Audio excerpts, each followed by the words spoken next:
एक मेन बात आती है जी यहाँ पे। हम्म गुजरात में जो हुआ, गोधरा कांड हुआ, गोधरा कांड से भी पहले एक फाइल खुलती है, मानसी सोनी नाम की एक लड़की थी जिसकी जासूसी के बारे में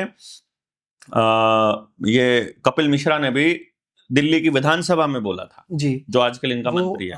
जो हमारे दर्शक हैं वो भी देख सकते हैं सभी, यूट्यूब पे भी उनकी वीडियोस हैं कि जब नरेंद्र मोदी गुजरात के मुख्यमंत्री हुआ करते थे तो ये मानसी सोनी है जो उस पर लट्टू थे, उनके पास मैसेजेस करते थे, उनको उनका पीछा किया गया अमित शाह के द्वारा, और आज वो लड़की अमेरिका में छुपी हुई है, देश छोड़कर चली गई है। इसके बाद जो है गोधरा हत्याकांड होता है, उस पे किताब लिखी है बकायदा, जो पत्रकार थे, वो जो खोजी पत्रकार थे, उन्होंने अयूब राणा ने लिखी थी, और वो किताब जो है उसमें सारे तथ्य उसने दिए हैं। बिल्कुल। इतना कुछ होने के बावजूद ये जो देश है, इस देश की जो जनता है, इतना डिजिटलाइजेशन हो गया है, ये चीजें कैसे दबी रहेगी, कैसे ये चीज देश देख नहीं पाया, इतने ताकतवर ये लोग कैसे बन गए कि आज पूरे देश को धमकी देने लगे हैं। देखो अमित भाई, क्या है कि आप जो देख रहे हो वो दिल्ली के 20 मतलब 200 किलोमीटर के दायरे में देख रहे हो। मैं पूरे भारत में घूमता हूँ।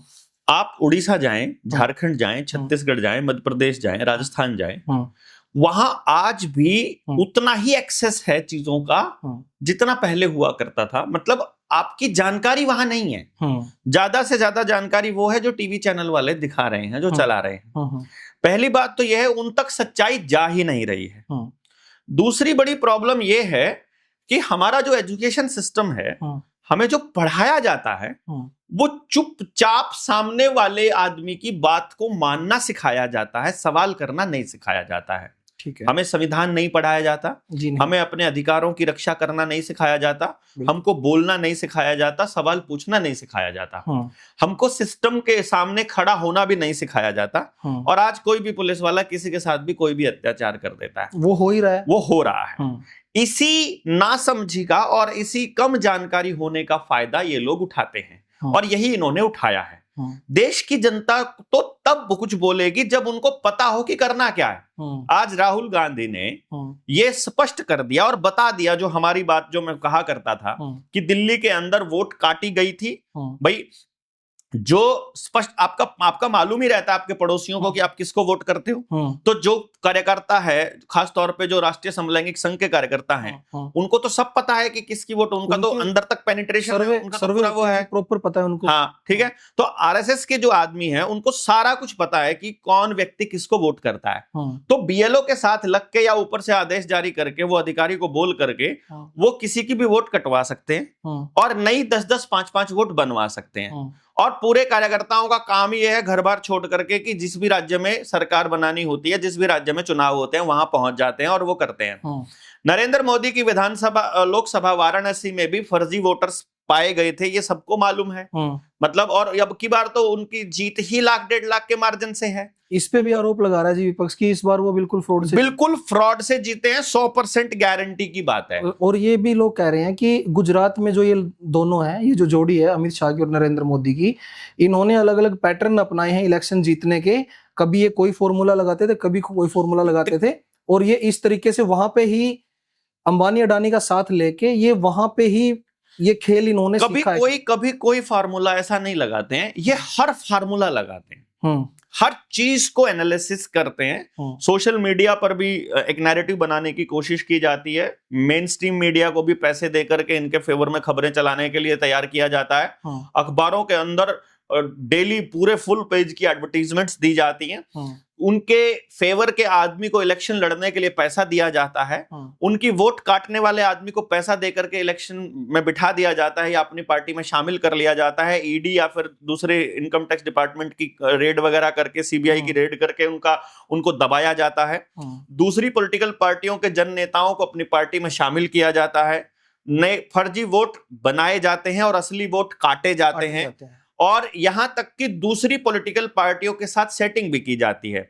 जैसे कि आपने अगर देखा हो, दिल्ली के अंदर सीधे सीधे कांग्रेस से ये लोग नहीं लड़ सकते थे शीला दीक्षित के काम के सामने, क्योंकि Sheila Dikshit already deep state के लिए काम करती थी। जो मेट्रो का जो कार्यक्रम है वो डीप स्टेट का कार्यक्रम है, यानी कि जो रॉकफेलर रॉथस्चाइल्ड के हिसाब से काम करती थी, इसलिए उनको नहीं हटाया गया था। तो कांग्रेस से सीधा सीधा ये नहीं लड़ पाते थे, तो इन्होंने अपनी जगह अपना अल्टरनेटिव अरविंद केजरीवाल को खड़ा कर दिया। सेम काम पंजाब में किया गया, सेम काम दूसरे राज्य में किया जाएगा कि यदि आप सीधे सीधे उस पार्टी से नहीं लड़ सकते हो तो पहले अपने ही सहयोगियों की एक पार्टी बना दो। जैसे बिहार में इस बार यही खेल, अगर वो डायरेक्ट नहीं आ रहे हैं तो नीतीश कुमार हो सकता है कि कांग्रेस के साथ चले जाएं भविष्य के में, मतलब पूरे चांसेस बन रहे हैं जैसे जैसे इनके हालात खराब होंगे। मैंने आपको बताया था 2026 तक नरेंद्र मोदी का सत्ता से हटना तय है।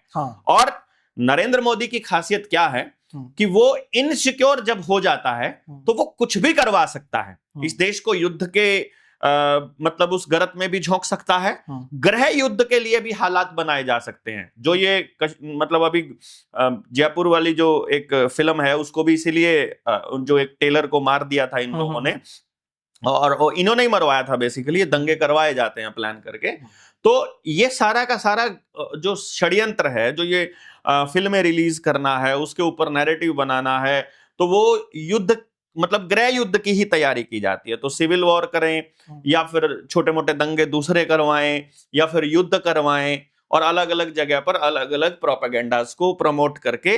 तो बिहार में जो प्रशांत किशोर है वो इनका नया केजरीवाल है। वहां पर बिहार में प्रशांत किशोर जो अभी घूम रहे हैं जन स्वराज पार्टी, जो मतलब पार्टी हम क्यों एडवर्टाइजमेंट करें उसकी, लेकिन उस आदमी को बकायदा रॉकफेलर रॉथस्चाइल्ड ने ही भेजा था 2014 का चुनाव नरेंद्र मोदी के लिए। जिस टाइम नरेंद्र मोदी चुनाव लड़ रहा था उस वक्त 14 की सरकार बनने के बाद प्रशांत किशोर बिना कोई चुनाव लड़े कैबिनेट मिनिस्टर का दर्जा प्राप्त, लाल बत्ती वाला मिनिस्टर का दर्जा। तो अभी चैलेंज कर रहे थे जी एक इंटरव्यू में एक पत्रकार को नेशनल टीवी पे कि आप मुझे चैलेंज करो, या तो आप पत्रकारिता छोड़ देना या मैं राजनीति छोड़ दूंगा।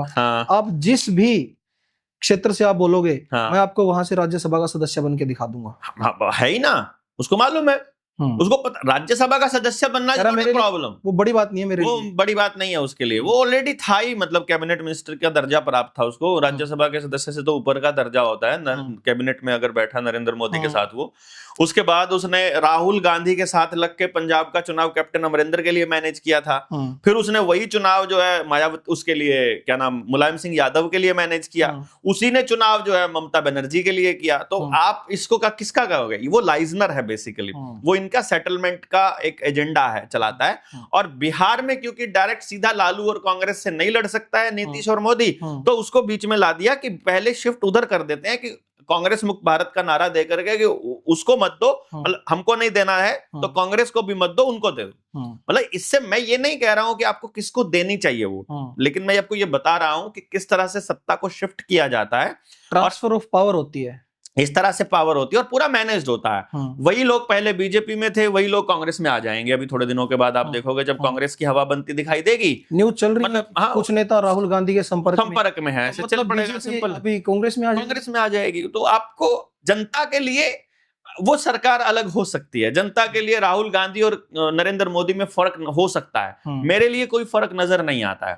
राहुल गांधी आज के टाइम पर जनता की बात कर रहा है, वो आदिवासियों की बात कर रहा है, वो गरीबों की बात कर रहा है। लेकिन राहुल गांधी कभी वैक्सीनेशन पे नहीं बोलेगा कि इसकी जांच होनी चाहिए और अब उसने अपना फोटो क्यों हटाया है और वैक्सीन से मरने वाले लोगों का पूरा डाटा निकलना चाहिए, उस पर तो नहीं बोलेगा वो।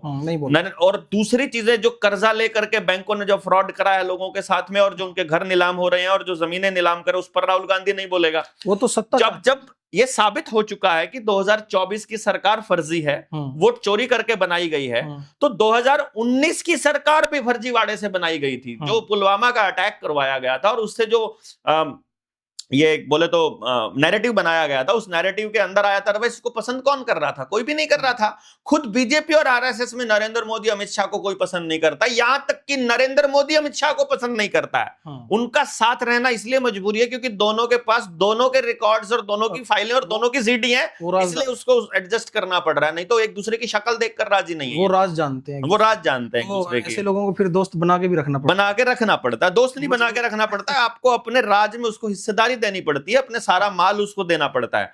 तो अभी मैं जो बात बता रहा था आपको कि उस पर नहीं बोलेगा राहुल गांधी कभी भी। अभी इसमें एक नैरेटिव बन रहा है तो आप आ गए हैं सामने, अभी लड़ेंगे। उसके बाद एजेंडा तो वही ले गए हैं जो मैं कह रहा था यूनिवर्सल बेसिक इनकम का।